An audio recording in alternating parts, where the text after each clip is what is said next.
did was we learned in 3.3 about this product rule. And so I'll just write it up here one more time.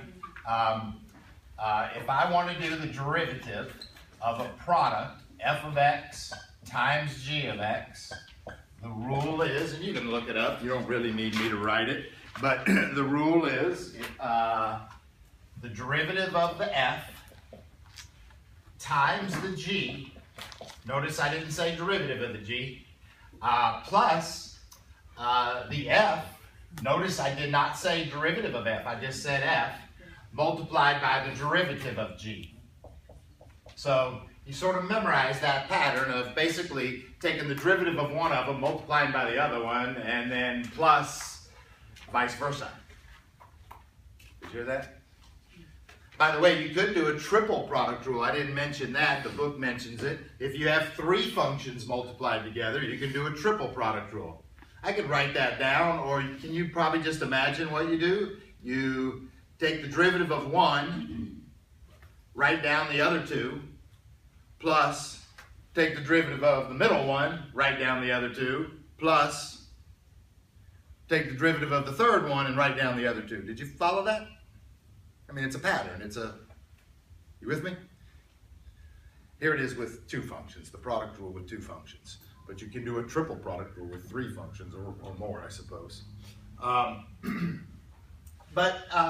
know, now can you try it? See, when you look at it, it doesn't look like an f times a g necessarily. It's one function presented to you. It's like maybe like this. I mean, that's just one function. Well, it's a function. It's called y, I guess. But you should recognize and look at it and realize, okay, wait a minute, that's the product of two functions. Do you see it like that? Do you see it like that? I mean, you got to see it like that. Sure, it's the product of two functions. And maybe right there is where I sort of divide up the product. I mean, it's this guy times this guy, right? And so now I'll do the game. The derivative is, according to this rule, what I like to say is the derivative of the first. The derivative of the first, which I'm calling this guy. What is the derivative of 6 e to the x? 6 e to the x. It is 6 e to the x. Beautiful. It's himself. And the constant, the multiplied constant, 6, just sits there. Okay, what did I do? See, it's a little confusing sometimes with e, because you get a little confused whether, did I just take the derivative or did I just write it down? Because an e function is his own derivative. So hang on. I think I just took his derivative. That means I'm going to write down the other one. Plus, now I'm going to write down the first one. I'm not doing his derivative, I'm just writing him down. But it looks a hell of a lot like the same thing. I just wrote him down. Now I'm going to do the derivative of the cosine. And the derivative of cosine is negative sine x. It's multiplied here, negative sine x, but I'll take the negative sign and slip it out front and multiply by sine x. It's a multiplied negative sine x. I'll just slip the negative sign out there. And I'm finished. I mean, I just did a product rule. The derivative of one times the other plus write down the first and take the derivative of the other. We're totally done. Sometimes we do like cleaning these up. So I could factor out a 6 e to the x, and I mean I could do that. That would be a little bit of cleaning up, I guess. It's factoring. What am I left with? Right? She's right. You guys okay with that? They're the same derivative, but we do like simplifying them a little. Any questions on this product rule? Let's do another. Watch this one. I'm just making up the product rule here. I'm making up this. The square root of x times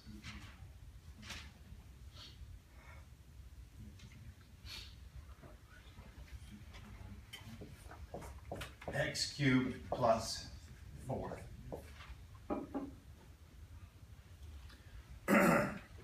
Okay. I think I'll do a little product rule. I want to do the derivative. I recognize it as being a product, So I think I'll do a product rule. Do I have to? Do I have to do a product rule? No, you can multiply. I mean, it's a product. Right. But do I have to do a product rule? You know, by the way, I did here. I had to do a product rule there. And now I'm asking, do I have to do a product rule? And, No. well, we haven't learned that yet. But You can just distribute it. but if I distributed it first, if I distributed it first, there would no longer be a product rule. So if I did a little, you know, that was kind of what we called that in 3.2, was kind of rewriting, playing with the function a little bit before you took its derivative. So, I mean, if I distributed this first, it would just be a term and then another term, and then then it's not a product rule, then it's just the derivative of two terms. It's from section 3.2. So, that's what I'm saying. Sometimes, I'm giving you an example of one where you don't have to do the product rule here. So there's two ways to do this problem. So that makes me want to do it both ways. But let's start with a product rule. Can we do that? But I just wanted to outline the fact that you didn't have to. But I am trying to teach you the product rule, so let's try it. And I also got a little thing I want to teach you here. So anyway, I want to take the derivative of this square root of x. Now, we should have practiced that in 3.2 and know how to do that. Almost. X 1/2.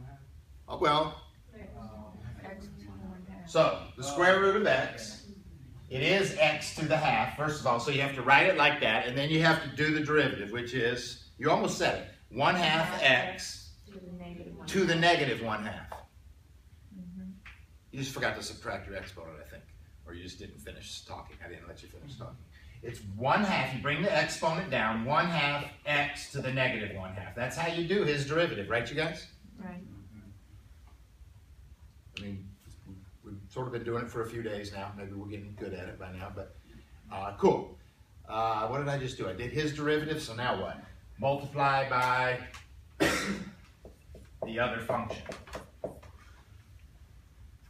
Plus, write him down. So how do I write him down? Just write him down. But I'm going to write x to the 1/2 when I write him down. And then do the derivative of the other guy. The derivative of the other guy, please? 3x squared. So why did you do x to the 1/2 instead of 1/2 x to the negative 1/2? Okay, now wait a minute. Sorry. It's a product rule. And in the product rule, you do the derivative of one guy, you write down the other guy. And then you vice versa that. You write him down and take his derivative. So the first time I took his derivative. The second time I just wrote him down. Okay. You know what I mean? You're not supposed to do his derivative twice. You're supposed to take his derivative, write down the other one, plus write down the first one and take the other one's derivative. Right.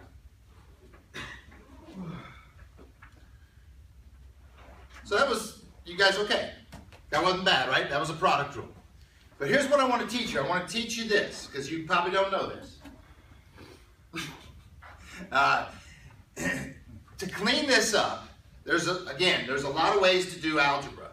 But to clean this up, I want to show you how to factor out the x to the negative 1/2. I want to show you a cool move right here, okay? First, let me just teach you this a second. When you factor x squared plus x to the 5th, when someone says factor this, what do you do? Common factor, which would be the lower power. You take out an x squared. Yeah. So you factor out, what you're doing is you're factoring out the one they have in common, I guess. What that is it's the one with the lowest exponent. Right. That's what they have in common, is the one with the lowest exponent. All right, so now listen to me. Listen to me, please. Here's a big term plus another big term. When you do a product rule, it's kind of cool to recognize that. I mean, you got your big first part plus your big second part. And I want to factor out that x to the 1/2. But wait a minute, I want to factor out the lowest one. Who's the lowest one? Negative 1/2. X to the negative 1/2. So I'm factoring out an x to the negative 1/2. what am I left with right here? Well, a 1/2 number, 1/2. This is gone though, I factored it out, and I'm left with these parentheses, x cubed plus 4. Plus, what am I left with over here? And this is interesting. This is the thing I want to teach you. When you factor an x to the negative 1/2 out of x to the 1/2, you're left with x to the first times this other thing, 3x squared. But when you factor in x to the negative 1/2 out of x to the 1/2, you're left with x to the first. Now, is that a mysterious thing? Let me help you. You know how factoring works. The way I like to think about factoring is if you multiplied it back, what would you get? If you multiplied it back, would you get, you would add exponents, and you would get x to the 1/2. Do you agree? Okay, well then you agree. What the hell are you arguing about? Okay, sorry. That's a cool move, huh? Let me think about this. Look what go over here. If you factor out an x squared here, what are you left with? 1 plus x cubed. And then if you multiplied it back, you would add exponents. You see it real clear, don't you? You see it real clear. So that's a little less clear, but you get good at it. Maybe. And it pops up a lot here kind of in calculus when we do these product rules and when we have these square roots or cube roots. What I'm coming up with here is the most efficient way to clean this up. So I'm teaching you this cool factoring move because it's a cool, smart way to clean this up.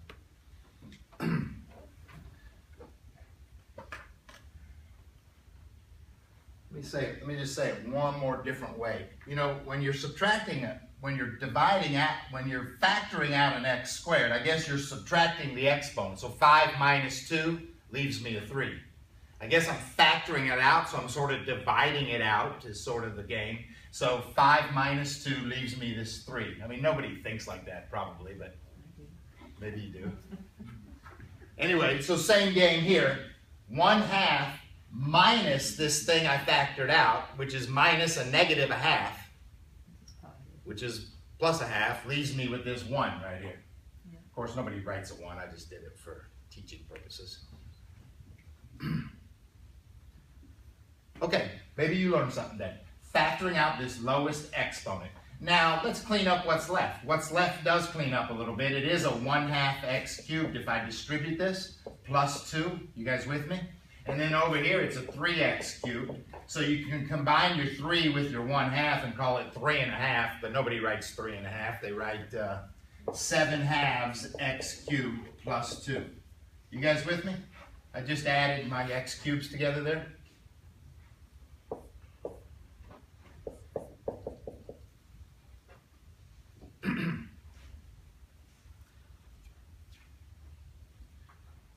I got more to say maybe about this problem. Listen, I'm sorry, but so one of the things you're doing if you do homework is you're doing homework and then you're checking the back of the book, you're checking your answer maybe.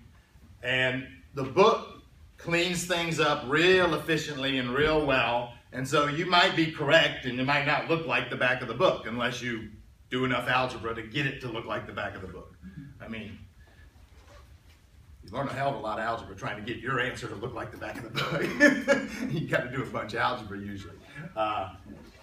So I'm just saying that, you know, this product rule, this derivative was done 20 minutes ago. I'm exaggerating, but this derivative was done here. Here was the product rule. The derivative was done. The rest of this is me cleaning it up. Now here I am with this answer. All right, let me show you what the book might do. They might take that square root there, that is a square root, and it's got that negative exponent, which means it's a square root in the denominator. That's how I look at that. I mean, it's 1 over the square root of x. So they might just put him in the denominator. So then they'd have 7/2 x cubed plus 2 all over a square root of x. I mean, that's what that is. They might do that. They might do this. They don't like fractions within fractions, so then they might do this move. Maybe they'll multiply by 2 and multiply by 2. What would you have then? So here's one answer, but if you multiply by 2 and multiply by 2, you get 7x cubed plus 4, you guys with me? Over 2 square roots of x. That's looking pretty clean. That's probably the way they would have wanted it. And then you're going to ask me, well, how do you want it? And I'm not as picky as them. I'm not as picky as them. But doing derivatives and cleaning them up is always part of the game. And it's worth some points. So on a test, I'm happy you did the derivative, but you don't get full credit unless you do a little cleaning. And then you're going to, when do I stop cleaning? When do I stop cleaning? Well, with enough experience, you'll learn.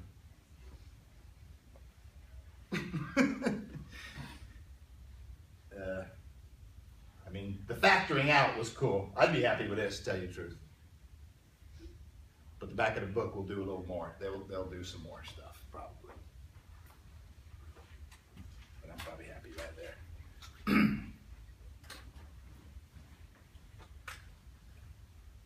Well, okay. There's more good product rules. Did you try homework and did you come running in here with a lot of great homework questions? Anybody? That's always my hope. You know, every night I dream about that. And I wake up in the morning, I'm still dreaming. I wish, oh, let's see what happens today. And Why do you get let down every day you come to class? yeah, so then I get let down. I'm sort of being sarcastic.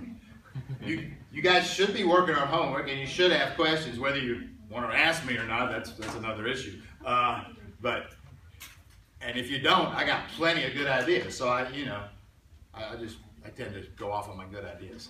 But yes, ma'am. Could you please do 43 from 3.2? From 3.2, let's back up there a second. And she said 43.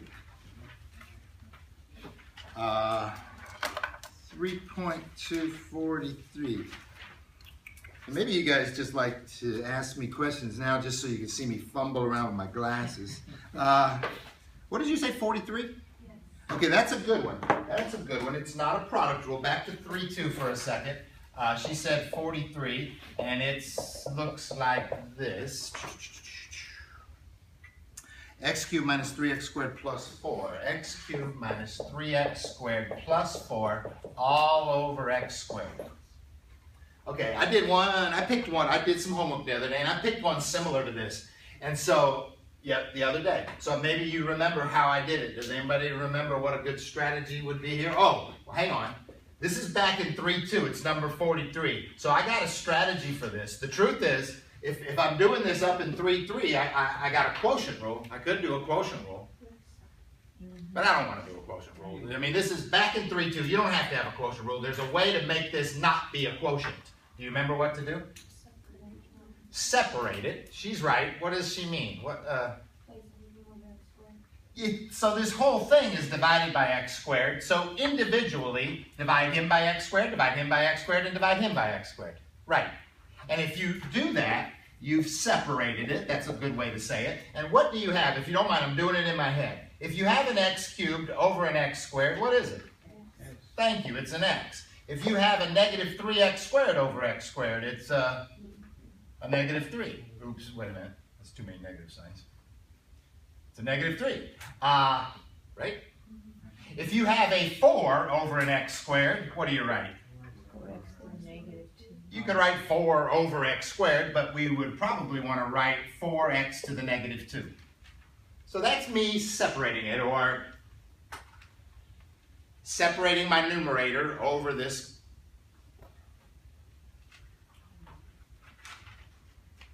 You know what's funny is right now it's got a common denominator.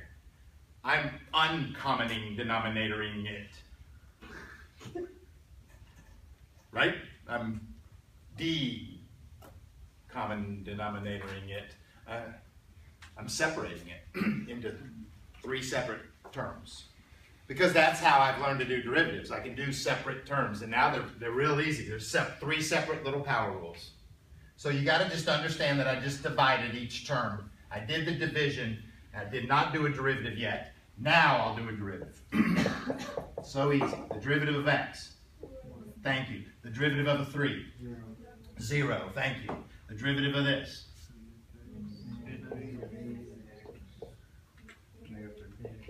Good job, right? Cool. You're finished. You're finished, except let's play with the cleanup, right? We like the cleanup. And again, this is where sometimes we'll argue or we'll get confused. I mean, how far should I clean up? What should I do? I mean, this is the derivative, but let's clean it up. I think I would write it as 1 minus 8 over x cubed. Is that okay with you? That's what it is, right?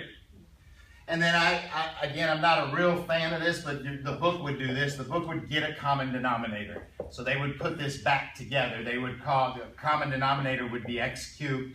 And that means they just changed this to x cubed over x cubed and subtracted the 8 over x cubed. So they get x cubed minus 8 all over x cubed. You know how to add those up and get a common denominator.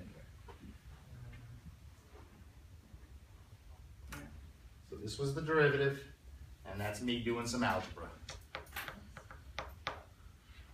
So that was a good question. And there's still more? No, I'm done. You're done. Why didn't you multiply the denominator by its cube as well? Let's see. So to get this, right here, to get this common denominator, you have to get a common denominator. So it's a 1 over 1 minus 8 over x cubed. So I think the common denominator is x cubed. So that means I have to change him to an x cubed. I change him to an x cubed by multiplying by x cubed. But that's only legal if you multiply his numerator by x cubed. Right.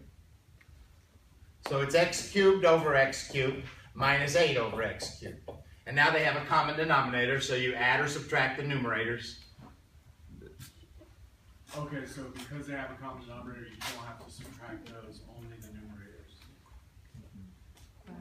Right, that's how you add fractions, or subtract fractions. It's just, That's how you do it. okay, thank you. You add and subtract, you get a common denominator, then you add or subtract your numerators. That's right.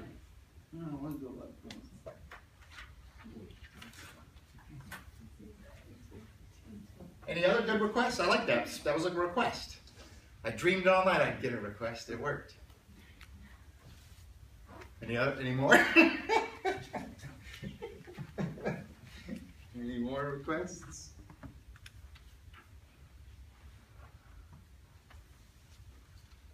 Anyway, I really don't really dream about that. I have a question. Sure. We might get that far, but on the section that says finding and evaluating a derivative, and it wants you to find f of x and f of c. F prime of x and f prime of c. Yeah. So Yeah. I don't think we need to practice that. So. Yeah. Right. We could do that. I'll just use number 15. Yeah. Well. Okay. Sure. That's okay. We can do that. Okay. So let me do this here again. Let me remind you, I practiced a few product rules today. I got it up on the board here. Let me just remind you of the quotient rule. So the quotient rule, again, it's in your book. I'm just going to write it here real quick. It's when we have to do the derivative of a quotient, a function over another function, a division problem. How do you do this derivative? Well, it's a lot like the product rule. It's the derivative of the f times the g, but this time there's a subtraction symbol, so important. Then it's an f of x, and then it's g prime. So that looks a lot like the product rule, except it's got a minus sign. And then but then it's also all over the denominator squared, that g of x squared. So it's a hell of a little rule there, and it's fun to practice. He was just looking at problems in 3.3, so I'm going to jump back there, and he just. So I'm going to try 16 actually. So 16 gives me a function, and it's x minus 4 over x plus 4.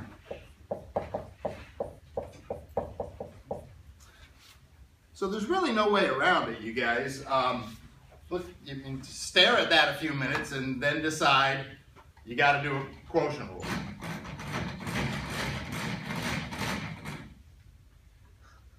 tends to not work too well. How are you doing? Did it We work? got it, but not all that great. Yeah, this one works.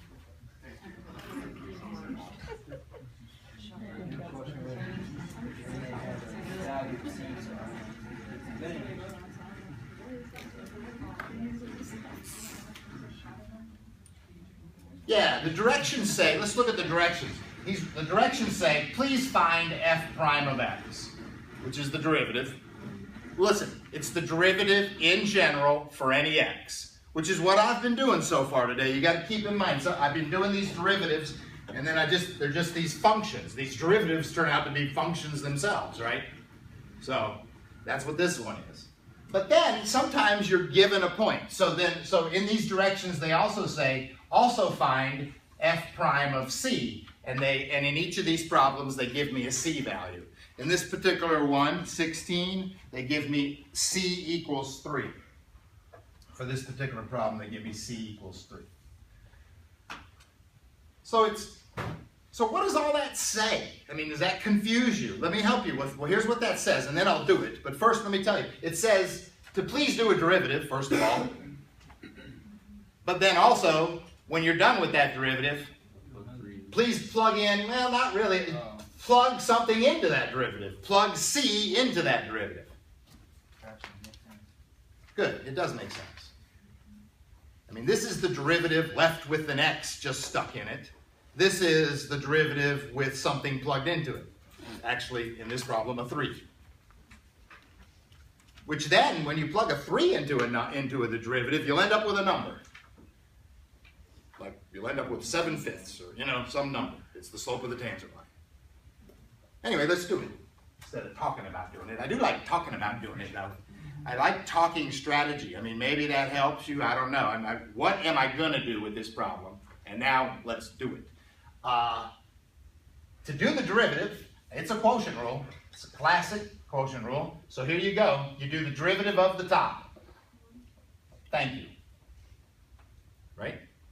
Times the bottom. Okay, times the bottom. Minus, write down the top. That's how I do it. I write down the top, and then I take the derivative of the bottom. What's that? What's the derivative of the bottom? 1. So you with me? The derivative of the top times the bottom minus the top times the derivative of the bottom. Oh, all over the bottom squared. So there's the derivative, f prime of x. Do you want to clean it up? Sure, let's clean it up. And what happens on these quotient rules is that the numerator probably cleans up. What you probably ought to do is do some multiplying, do some distributing with the negative sign there, and clean up your numerator. It's going to be beautiful. It's going to be an x plus 4 minus an x plus 4. Are you following me with that? I distributed the negative sign. The x's cancel. I'm left with an 8. An 8 over x plus 4 squared. That's awesome. It's awesome, dude. The derivative in general. The derivative in general. But now, if c equals 3, can we find f prime of 3? Which means plug 3 in there. What is it? 3 plus 4 is 7 squared. 8/49.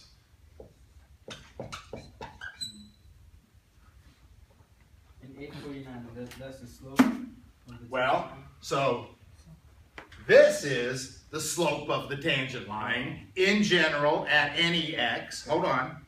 This is the slope of the tangent line when x is 3. Okay. Thank you. This is a very specific slope at a specific point. Yes. Yes.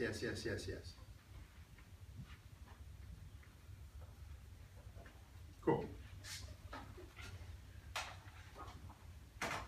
So I just did an example of a quotient rule, and I grabbed one out of the book. I still kind of like just making these up here. What if I made up another one here? Take the derivative of this one.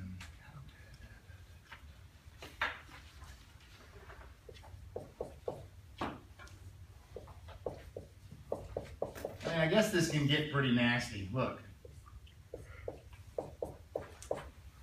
See that? I mean, yeah, good luck. I'll see you on the other side. The derivative is a quotient rule, and yeah, we gotta try it. The derivative of a quotient rule. The derivative of the top times the bottom minus the bottom times the derivative of the top all over the bottom squared. That's how I talk. I talk my way through the quotient rule. So here we go. So individually, none of this is hard. The derivative of the top, 10x minus 3. I mean, that's not hard. Write down the bottom, okay? Write down the bottom. And that's what that says. Minus, write down the top, okay? I'll write down the top. And then take the derivative of the bottom. 2x. Good job. All over that denominator squared. So that denominator is squared. I've given you advice before. I've suggested don't ever really FOIL this out. It's pretty unnecessary. It doesn't help much. But the numerator could get cleaned up, right? So let's do it. Which means I do want to FOIL that out. I want to distribute the negative sign. I want to distribute the 2x. I mean, my numerator is a big, long, messy polynomial, and I want to clean it up. But the derivative is over. You know, you should stop and give yourself a little credit. Whew, I did the damn derivative. Now I got to do algebra to clean it up. You know. So it's algebra, man. I'm gonna FOIL this out. I love algebra. I love algebra. The 10x cubed, 40x, negative 3x squared, and negative 12. I just FOILed that out, I think. Those two. Now I'm gonna distribute this minus sign. At the same time I distribute the minus sign, do you care if I distribute the 2x also? Hello? I'm asking permission, I guess. I got to distribute the 2x. I got to distribute the negative sign. I'm going to do that all at once. Are you guys okay? Yeah. All right. Negative 10x cubed. Yes, sir. What do you want to say? Where did the 2x come from again? I don't know. Oh, that 2x. That 2x came from this. What I did, what's over here is the minus sign is here. Look. And then f is written here. That's the numerator. And then what is that 2x? That's the derivative of the denominator. Oh, that's right. Which is, yeah, there it is. The derivative of that denominator. Yep. Okay, I'm distributing the negative 2x, whatever that is, negative 10x cubed, plus 6x squared.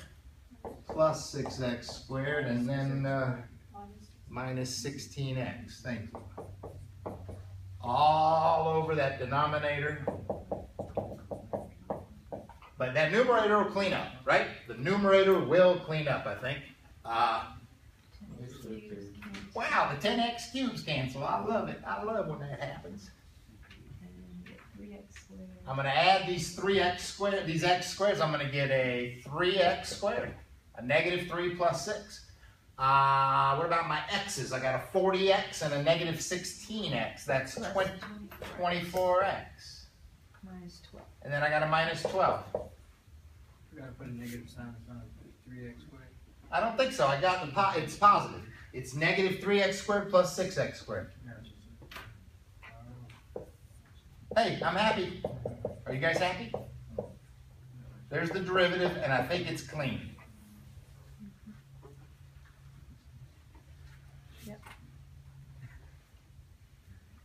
I think it's clean. Do you think it should get any cleaner, or how picky are you? Maybe you're pickier than I am. Yeah. I knew there was somebody picky out there. Maybe you want to factor that numerator. I mean, we cleaned it all up. And it might help to factor that numerator if it factors. And anyway, somebody noticed that you could factor out a 3. So we could do that. What does that leave me with? X squared plus 8x minus 4. Is that right? Yeah.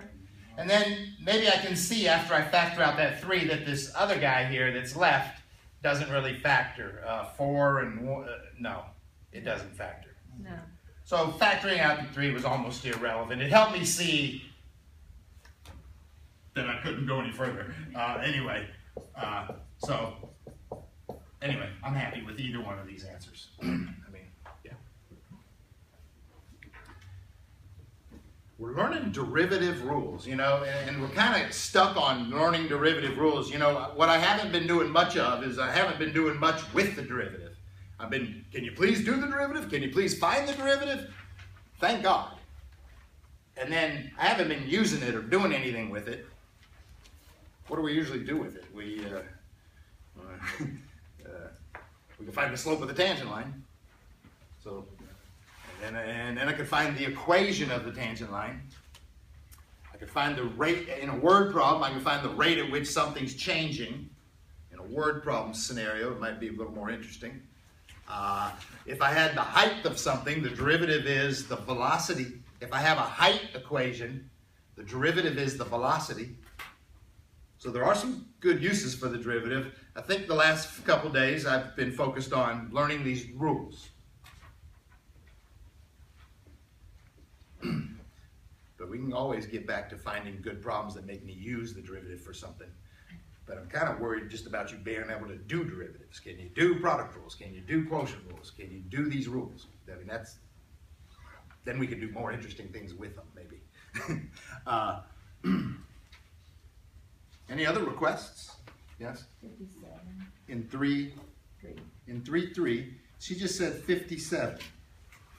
Okay. I can't get the back of the book. Yeah, okay. All right, in 3, 3, she just said 57, which looks like this. F of x equals e to the x over 4 square roots of x, I think. Right. Okay, you guys. The question is just do a derivative. That's all. Do a derivative. What would you say? I rewrote it. The e to the x over 4x to the 1/2. Oh, okay, yeah. So she said she rewrote it as e to the x over 4x to the 1/2. You know what? That's cool. I did sort of teach you to do that, right? Yeah. I mean, that's how you do this derivative. I want to say something though. At some point, I quit rewriting it. I mean, when I see a square root of x, I definitely think this. Okay. Whether I write this or not depends on how big of a hurry I'm in. But I definitely think this, all right? I need to think like this in order to do a derivative. But whether I write it, I don't necessarily have to write it. If I just think like that. But anyway, she's right. Let's go with this. Let's do the derivative. Let's do a quotient rule. Here we go. Doing a quotient rule says, please take the derivative of the top. E to the x. The derivative of e to the x is himself. Times the bottom. Okay, times the bottom. Minus. Now write down the top. E to the x. Which is e to the x. That's a little confusing because did you just do a derivative or did you just write it down? Well, keep track of that. So we wrote them down. And now I'm doing the derivative of the other guy. I'm doing the derivative of 4x to the 1/2. How do you do that derivative? Bring the 1/2 down, it'll be 2. That's right, bring the 1/2. 2x to the negative 1/2. That's how you do that derivative, right? All over that denominator squared. What do you want to call this if you square it? What do you call it if you square it? I'm going to go ahead and square it. Square it. What is it? 16. Close 8. 16x. Thank you very much. That's the denominator squared. You guys all right? Yeah, I got that. We just did a quotient rule. Now, let's clean it up. And I'm going to do a couple cool moves here. This is good stuff here. Here I go. I'm going to factor. In my numerator, I'm going to factor. Look at this. Again, when you see quotient rules and product rules, what you kind of got to, students, I see your work, I see what happens. Students get a little lost. I think you need to realize you have one big term here minus another big term here. I mean, that's what you got. And what do those things have in common that you could factor out? You could factor out an e to the x. What else? A 2. You could factor out a 2, right? So sometimes I don't like to do too much factoring at once. It confuses people, but I might try it. You're saying I can factor out a 2, I can factor out an e to the x, and then earlier today I taught you about factoring this x to the 1/2 and this x to the negative 1/2. What did I say? Factor out the lowest one. So factor out an x to the negative 1/2. Damn, so we're doing all this in one big move here. All right. I don't know if we're ready, but we're trying. So I just factored out the e to the x, so it's gone. I factored a 2 out, so there's a 2 left. Right. And I factored out an x to the negative 1/2 out of x to the 1/2. What am I left with? X. X to the first. Right. It's almost always like that in this game. Yeah. If you don't believe me, what do? Multiply him back. If you multiply those x's back together, you would add exponents and you would get, So negative 1/2 plus 1. you would get x to the 1/2. Right. Let's move on. Minus, 1. what did I factor out of here? I factored out the e to the x. Yeah. I factored out the 2. Yeah. I factored out the x to the negative 1/2. Right. I factored all that out. What am I left with? 1. A 1. Dude, this is beautiful. I got that. Look how beautiful this is. Over 16x. Yeah. That's good stuff, man. I mean, it's algebra. The hardest part of this class might be algebra. Man, that was awesome. Hey, I sort of, I did that factoring. I feel pretty happy, but look, can I do any more cleaning up? Sure, I think I can. I'm moving up here. I think the 2 can cancel Right. and leave me an 8. And maybe I should take this x to the negative 1/2 and move him to the denominator. If I move him to the denominator and join him up with that x, what is it? 8x 1/2. So this is an x 3 to, halves. it's x to the 3/2, right? Is that right? If he drops to the denominator, he's an x to the 1/2. Multiplied with this means you add exponents. I got the 8x to 3/2. So 8x to the 3/2. The 2's gone. I moved him down. I got this e to the x here, and I'm left with this 2x minus 1. Okay, I got it right. The book must be wrong. They had the 2x minus 1 in the bottom, and I couldn't figure out how they were doing that. In the back Okay. of the book, so it's okay. All right, so she's saying the back of the book's wrong, which is very rare. So I'm not sure if I trust her here. I did it. Let me see all some. the erasing. Well, hang on. Let me just see what the back of the book is. I said, Let me oh, see what the back of the book has. mine. What section is this? 3-3? 3. I saw I looked at 58 just to make sure I'm on that one. Hang on, I just got to check her. They had it in the bottom of 2x minus 1. It's on page A53. Number 57. Oh, you're right. I got a little mark in my book. They're wrong. Yeah, cool. Okay, I just want Yeah. to compare what She said for some reason they had the 2x minus 1 down in the denominator. No way. That's true. Right. We're right. Book's wrong. Cool. Thank you. Yes, sir. Can you tell me at which point I'm considered right and I get the question right? Yeah. Yeah. Listen, you're not the only one thinking that, maybe. Because this is hard stuff, and you might be trying to figure out, do I have to really do all this hard stuff? Or can I, look, if you do this, you know what you did? You did pretty damn good. Congratulations, you learned how to do the quotient rule. Thank you. Good job. But if you can't clean it up, then you might be lacking some algebra skills. So we do like these simplified. I think this was a tough one. I think we had to really know our factoring skills in order to right. This factoring is fairly fairly sophisticated factoring, but it ain't beyond any of you. All of you can do this factoring I just did. So on my test, when you have this test or quiz or whatever, there's always gonna be two parts. Please do the derivative and simplify it or clean it up. So, and you get credit for doing the derivative, and you get some credit for simplifying it. So you wouldn't really get full credit if you stopped here. We would like to clean this up. Just like I did on this one, just like I did. Yeah. I guess. I'm trying to think, And if we just give you the answer, then it'll sure work. yeah, how does that happen? I mean, how do you, I don't know. I mean, you can't do that. Right, there's no way. Right, you can't. There's no way. Yes, ma'am. So if you're doing this and you get the derivative and you're trying to clean it up and you mess up when you're cleaning it up, you just kind of revert back to your partial credit with the derivative? Yeah, you get partial credit. I'm happy you got this far, right? I grade your work. And so, right, you make a mistake in the cleanup, it costs you some points. If you don't attempt to clean it up, it costs you some points. Right, cleaning it up is part of it. Right.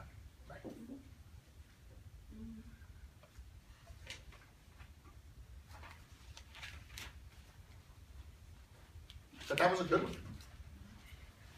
I mean, what there's always sort of three kinds of problems in this class, and there's easy, medium, and hard.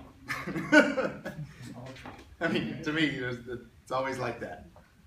And sometimes we miscommunicate, though. Sometimes what I think's easy, you think's hard, or what I think's medium. Anyway. But I call this up to the high-level medium category. That's where I would put this one.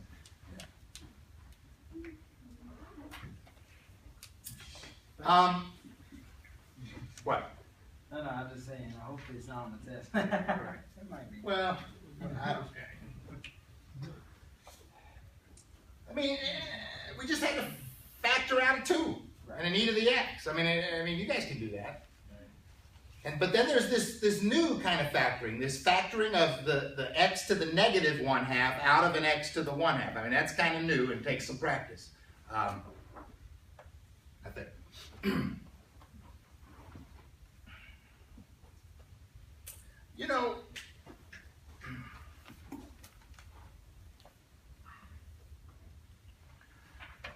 I think I want to do this right now.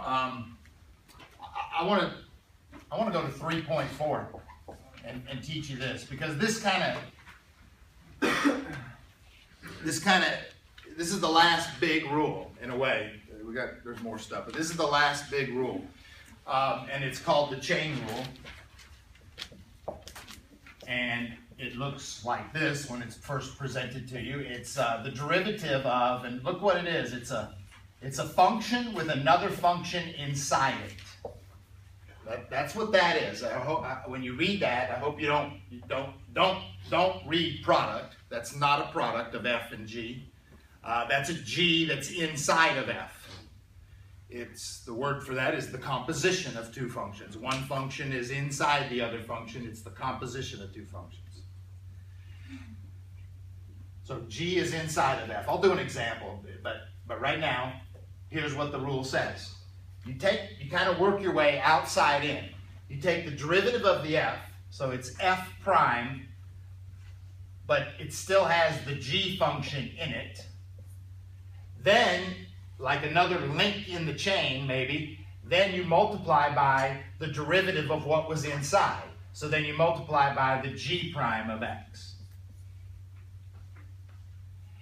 And you're done, except it gets a little more sophisticated when there's a function within a function within a function within a function. Then there's more links in the chain going down. I mean, then I like those. But right now it's just not a very long chain. It's just a short chain, I guess.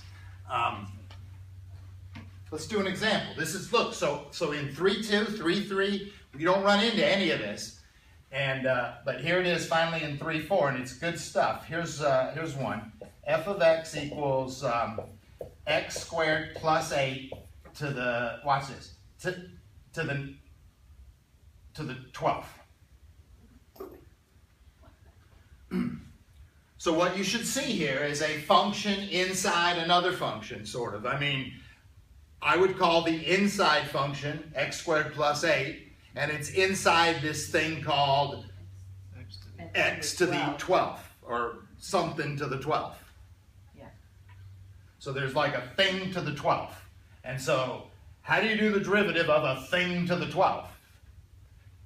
It's a power rule. You do the outside. It's a power rule. But you, see, you only...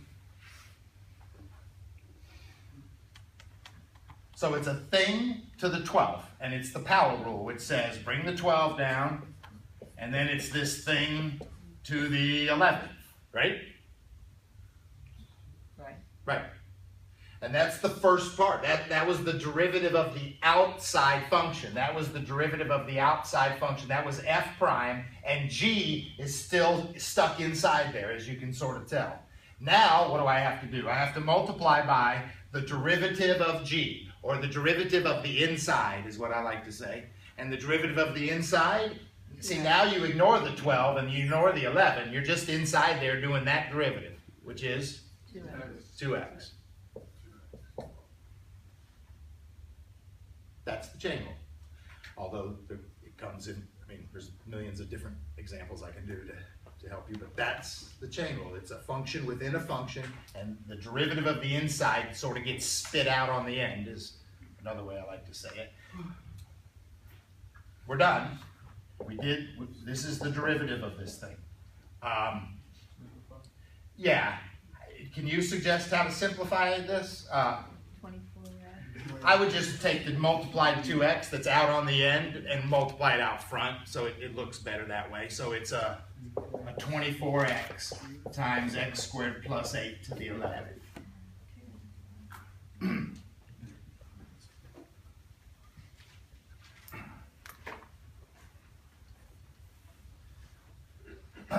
What's this one? This is so cool, you guys. You got it. This chain rule is, I mean, you got to learn it, because it kind of haunts you. If you just forget it, if you forget about the chain rule, it haunts you all your life. You're making derivative mistakes because you forget about the chain rule. You got to remember what to do. So here I am with this trig function. So the outside function is the sine function. Who's inside the sine function? A 4x. See, I guess it's a chain rule anytime it's more than just an x. See, this was never the chain rule when you had just sine x. What's the derivative of sine x? What's the derivative of sine x? Cosine x. There's no chain rule because there's really nothing inside. Well, what is inside? An x. So what makes it an interesting chain rule when it's more than an x, when it's just a little bit more than an x, or a lot more than an x. So this time I have a 4x. So when I do this derivative, this is a chain rule, and it's very easy. The derivative of sine is cosine of 4x. But then the chain rule says you better multiply by the derivative of the 4x. And what's the derivative of the 4x? 4. So sometimes I use the language, oh, the chain rule spits out a 4. The chain rule caused me to spit out a 4. If that's gross, I'm sorry.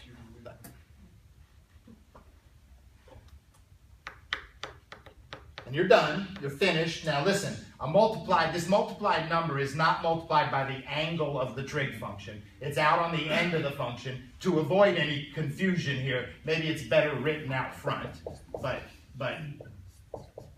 you don't, it's not multiplied by that 4x. It's out on the end of the function. It's better written out front, I guess.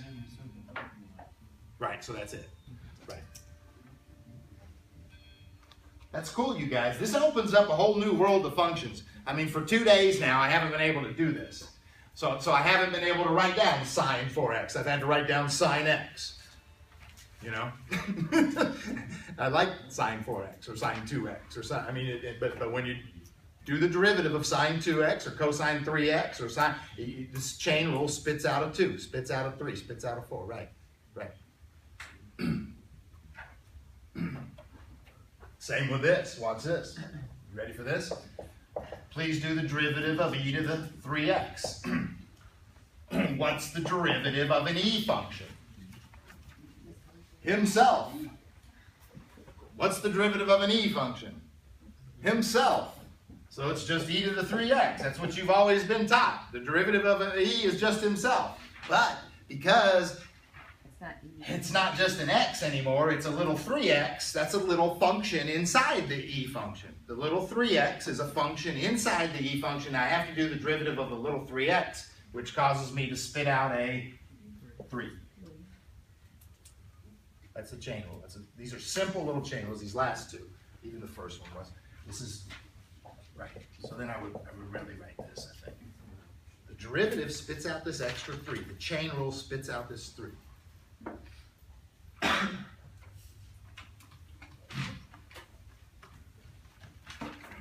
Here's another one. Okay, you ready? This is my favorite one. Maybe.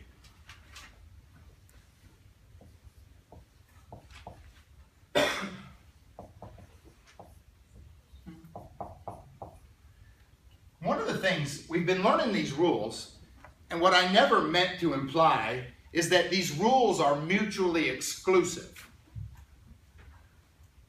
So I never meant to imply that these rules are just used by themselves. They're always kind of mixed and matched. These rules are kind of mixed and matched together, like this.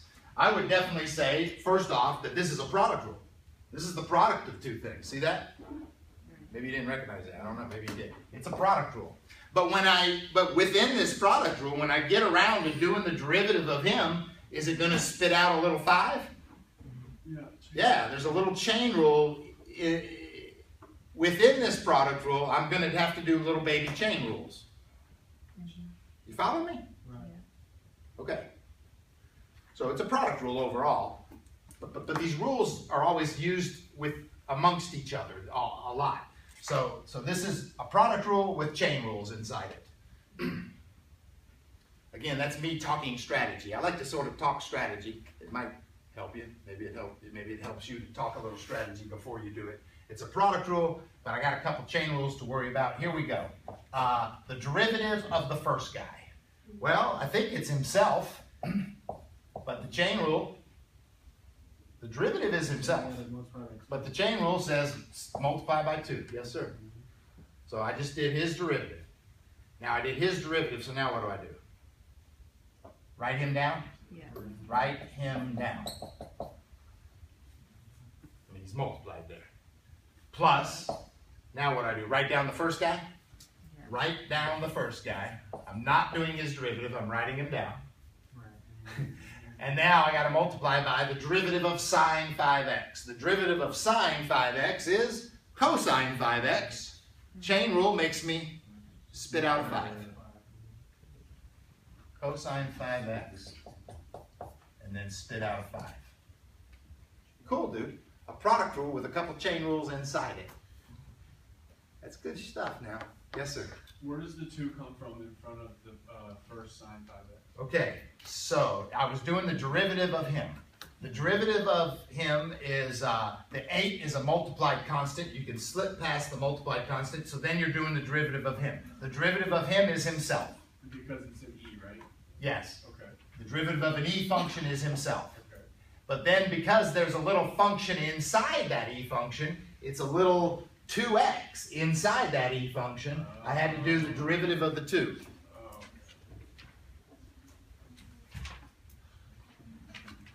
See, this is a whole new world. See, before this, all I could ever ask you was, can you do the derivative of e to the x? I mean, I couldn't put anything inside it until I taught you the chain rule. Now we can do the derivative of e to the 7x. We can do the derivative of e to the x squared. We can do the derivative of e to the cosine x. It'd be awesome if the whole entire test was find the derivative of just e. We've done it in like 2 seconds.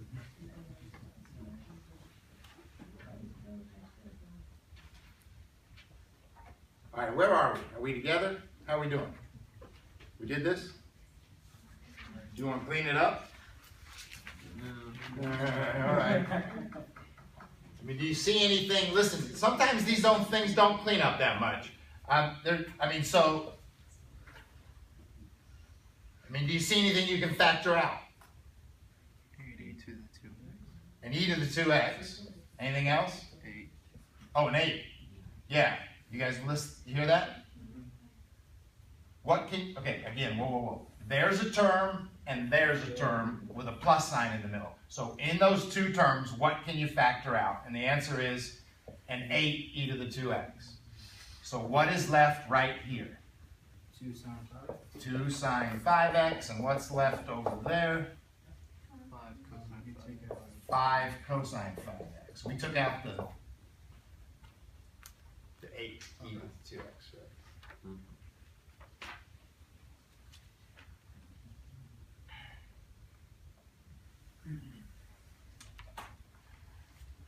All right, you know what?